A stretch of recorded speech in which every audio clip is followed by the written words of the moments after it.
Bayangkan dunia di tahun 2035. Teknologi berkembang dengan kecepatan yang belum pernah terjadi sebelumnya.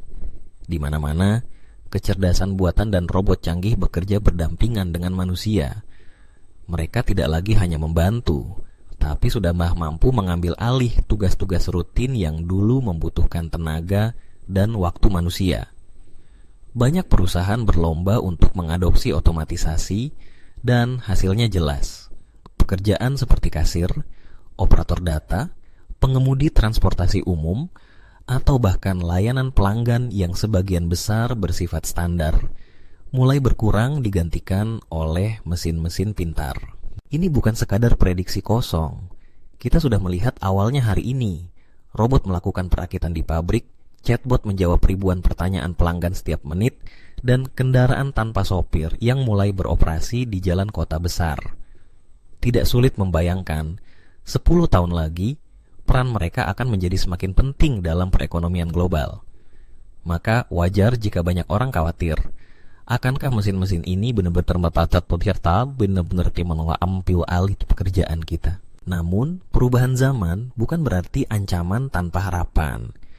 Di balik perkembangan teknologi, terbuka peluang baru yang bahkan lebih besar dari yang pernah ada sebelumnya. Otomatisasi memang akan menghilangkan beberapa jenis pekerjaan, terutama yang bersifat monoton, berulang, dan mudah diprediksi. Tapi pada saat yang sama, jutaan pekerjaan baru bermunculan. Jenis pekerjaan yang justru membutuhkan keterampilan yang sulit ditiru oleh AI. Kreativitas, berpikir kritis, kolaborasi, dan empati adalah nilai tambah utama manusia yang tetap dibutuhkan dalam dunia kerja masa depan. Lihatlah di sekitar kita.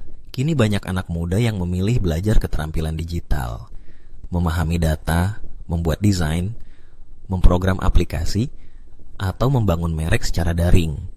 Kegiatan melatih kemampuan berpikir kritis dan komunikasi tim semakin menjadi syarat utama di berbagai profesi baru, seperti analis data, pengembang perangkat lunak, desainer pengalaman pengguna, hingga produser konten digital.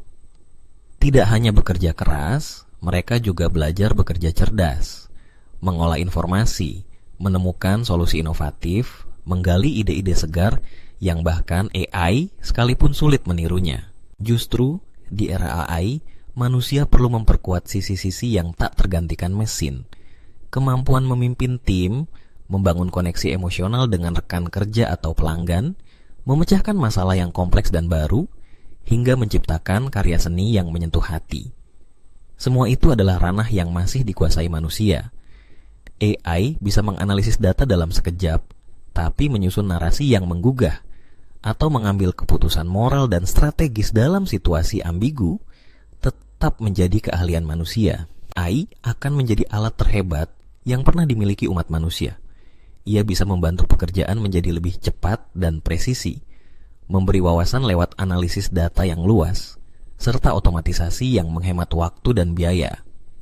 Tapi, tanpa peran manusia yang tahu cara memanfaatkan teknologi itu dengan bijak, AI hanya akan jadi mesin tanpa arah. Orang yang mampu belajar terus-menerus, beradaptasi, dan berinovasi akan menjadi pemenang di era baru ini.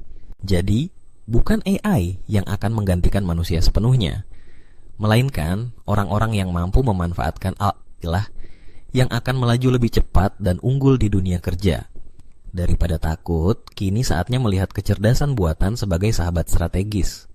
Belajarlah hal-hal baru, kembangkan keahlian yang tak bisa diotomatisasi, dan jadikan AI sebagai senjata utama agar tetap relevan, kreatif, dan berdaya saing. Ingatlah, AI mungkin memang pesaing yang tangguh, tapi juga bisa menjadi alat paling kuat jika kamu tahu cara memanfaatkannya. Masa depan dunia kerja ada di tanganmu, dan pilihan terbaik selalu terbuka lebar bagi mereka yang siap berubah dan belajar.